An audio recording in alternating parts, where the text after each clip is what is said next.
Salam hormat dan salam sejahtera. Berita Pagi Sarawak edisi Khamis 26 November bersama saya Debbie Amanda Padan.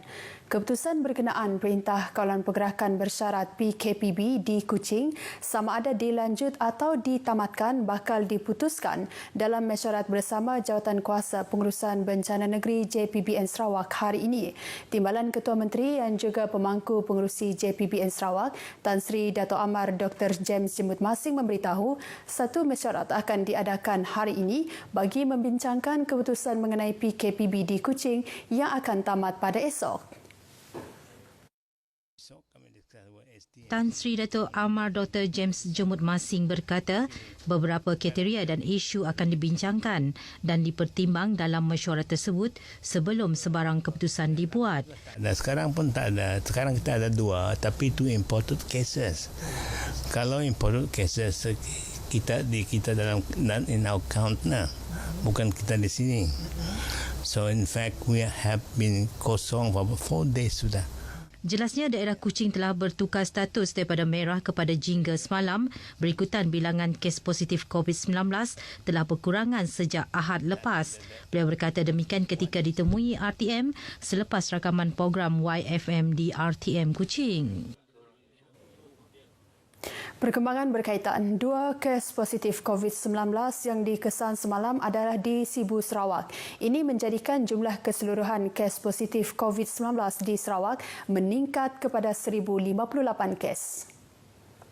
Kes 1057 dan 1058 merupakan dua lelaki warga negara tempatan yang balik dari Romania melalui Qatar pada 8 November lepas dan sampai di Kuala Lumpur pada 9 November.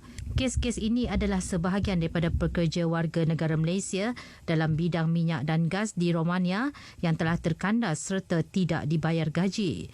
Kejadian ini telah mendapat perhatian Kedutaan Malaysia di Romania, Kerajaan Malaysia dan Kerajaan Negeri Sarawak yang telah menguruskan penghantaran pulang mereka ke Malaysia. Kes dikategorikan sebagai kes yang telah mendapat jangkitan semasa berada di luar negara.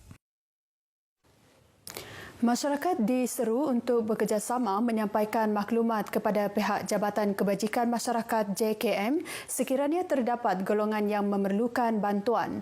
Menteri Kebajikan Kesejahteraan Komuniti, Wanita dan Pembangunan Kanak-kanak Dato' Sri Fatimah Abdullah memberitahu ini bagi memastikan golongan yang memerlukan dapat menikmati kemudahan dan bantuan yang disediakan kerajaan. Sehubungan itu, Datuk Seri Fatimah Abdullah berkata masyarakat setempat boleh menghubungi JKM bagi memudahkan pegawai mereka menjejak golongan tersebut dan pengesanan dapat dilakukan dengan cepat. Tegasnya, beliau telah mengarahkan pegawai dan sukarelawan JKM yang terlibat untuk mempermudah dan mempercepatkan proses bantuan kepada mereka. Beliau memberitahu demikian dalam ucapan Majlis Flag Off Kembara Prihatin Negara JKM di Surau Darussalam Tabuan Melayu di Kuching. Katanya lagi, kerajaan persekutuan maupun kerajaan negeri telah menyenaraikan pelbagai bantuan bagi meringankan beban golongan yang memerlukan antaranya golongan miskin, OKU dan ibu tunggal dalam belanjawan 2021.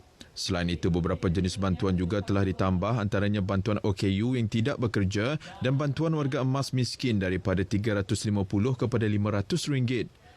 Pada majlis itu, beliau menyampaikan pelbagai bantuan antaranya penyampaian kad OKU, kenyalang Gold Card dan geran usahawan JWKS kepada 15 penerima dari Kampung Tabuan Melayu.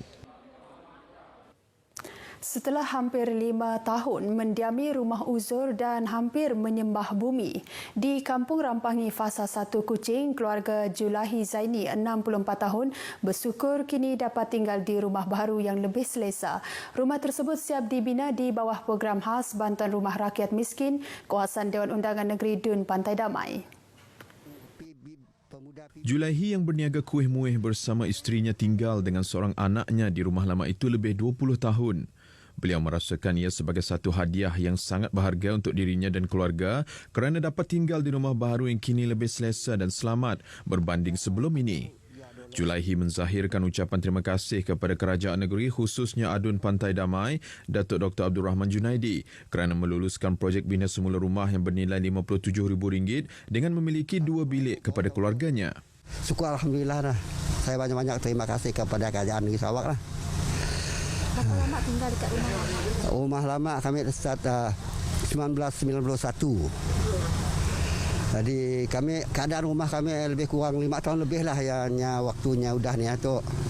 Jadi kami ada kerisauan sikitlah. Sementara itu, Datuk Dr. Abdul Rahman Junaidi memberitahu pihaknya dimaklumkan mengenai keadaan rumah itu selepas dimaklumkan oleh Pengarah Jabatan Agama Islam Sarawak JAIS selepas mengadakan program ziarah JAIS di kampung itu. Beliau memaklumkan sebelum ini rumah tersebut tersenarai dalam senarai projek penambahbaikan rumah miskin Sarawak PPRMS Dun Pantai Damai, namun melihat keadaan rumah yang tidak selamat untuk didiami, pihaknya melaksanakan projek itu menerusi program khas Dun Pantai Damai. Jadi Pusat Khidmat Adun N4 Pantai Damai telah pun mengambil inisiatif untuk membina barulah. Kita dapat membikin rumah tersebut dibina baru. Jadi kita telah pun melantik seorang kontraktor tempatan untuk membina rumah ini dan telah pun siap dalam tempoh sebulan setengah dengan kos sebanyak RM57,000. Jadi ini bentuk Kes tuntutan palsu bukanlah baru dalam masyarakat. Ia berlaku apabila dokumen tuntutan yang dikemukakan mempunyai butiran palsu dengan niat memperdaya prinsipal. Bagi mengenal pasti tuntutan palsu yang dibuat berkaitan kes-kes kebakaran, Makmal Bahagian Siasatan Kebakaran Jabatan Bomba dan Penyelamat Malaysia JBPM punyai peranan utama.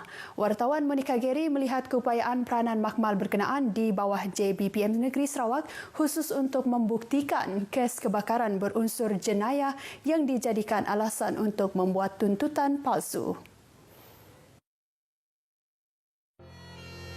Sebuah kilang kicap musnah dalam satu kebakaran. Bilik stor penyimpanan fail lama Ibu Pejabat Polis Daerah Sibu di Jalan Tun Abang Openg Sibu, Sarawak terbakar. Di Sarawak, seramai 40 penghuni hilang tempat tinggal apabila rumah mereka musnah dalam 3 kes kebakaran. Bagi mengelakkan pihak berkaitan seperti syarikat insurans menjadi mangsa penipuan tuntutan pembayaran terutama melibatkan kes-kes kebakaran, 9 makmal penyiasatan kebakaran ditubuhkan bermula 2004. Daripada jumlah itu, sebuah makmal ditempatkan di Ibu Pejabat JBPM Sarawak, Tabuan Jaya, Kuching. Makmal ini memainkan peranan penting dalam memberi khidmat sokongan saintifik kepada JBPM dalam menentukan analisa bahan bukti kebakaran dan mengenal pasti punca kebakaran. Ia bagi mengesahkan sama ada kebakaran berlaku secara sengaja atau tidak.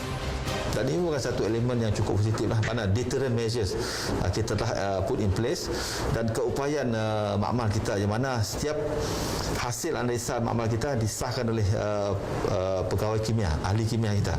Yang mana ahli kimia dari jabatan kimia dipinjamkan jabatan bomba lah ataupun jadi kader pos di jabatan bomba untuk mengesahkan penemuan bukti tadi dan dianalisa oleh peralatan makmal kita bahawa ketepatannya hampir 99%, dan ini mengukuhkan proses pendakwaan. Dan ini setakat hari inilah agak sukar dicabar. Maklumat dan bahan bukti kukuh seperti ini mampu mengelakkan jenayah yang direka sendiri semata-mata mahu membuat tuntutan palsu. JBPM mengklasifikasikan kebakaran terbahagi kepada 3 iaitu berunsur khianat, kemalangan dan semula jadi. Kes-kes berunsur jenayah akan dikemukakan kepada pihak polis Diraja Malaysia PDRM untuk dibicarakan di mahkamah dengan pihak bomba sebagai saksi. Kebakaran kecil biasanya di bawah 10%, ia akan disiasat oleh balai, di peringkat balai. Manakala untuk kebakaran sederhana ini sama ada antara besar dan juga sederhana, dia disiasat di peringkat zon sebab kita mempunyai 7 pejabat zon dan setiap zon ini mempunyai FIO kita mempunyai wakil. Manakala jika peringkat besar ini, peringkat besar ini dia disiasat oleh ibu pejabat. Apabila di ibu pejabat ni dia merangkumi bangunan-bangunan sensitif, kebakaran sensitif, rumah ibadat, kemudian bangunan kerajaan dan kos kebakaran yang lebih daripada 500 juta. Sekiranya kebakaran itu secara sengaja, hasil analisa daripada bahan bukti akan menunjukkan kewujudan petrol, kerosin atau diesel. Kebakaran biasa kita pun nak tahu adakah dia sengaja bakar ke tidak, kan kita nak cari punca kebakaran. So kita buat juga walaupun kita mungkin bahan bukti itu tak ada wujud yang bahan ni terbakar ni, tapi kita juga analisis sebab keputusan makmal itu menolong pegawai penyiasat membuat kesimpulan sama ada kes itu ialah sengaja bakar ataupun secara kemalangan.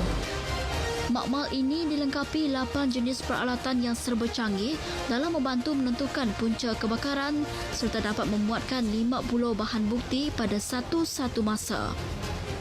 Makmal Penyiasatan Kebakaran di Jabatan Bomba dan Penyelamat Negeri Sarawak ini komited untuk menjalankan penyiasatan kebakaran secara profesional dan kompeten dalam mengenal pasti punca kebakaran serta mengemukakan syur-syur langkah pencegahan kebakaran dan menambah baik operasi pemadaman pihak Bomba dan Penyelamat Negeri Sarawak. Monica Gary, RTM. Paparan itu tadi mengakhiri berita pagi Sarawak hari ini. Saya Debbie Amanda Padan. Jumpa lagi. Salam hormat.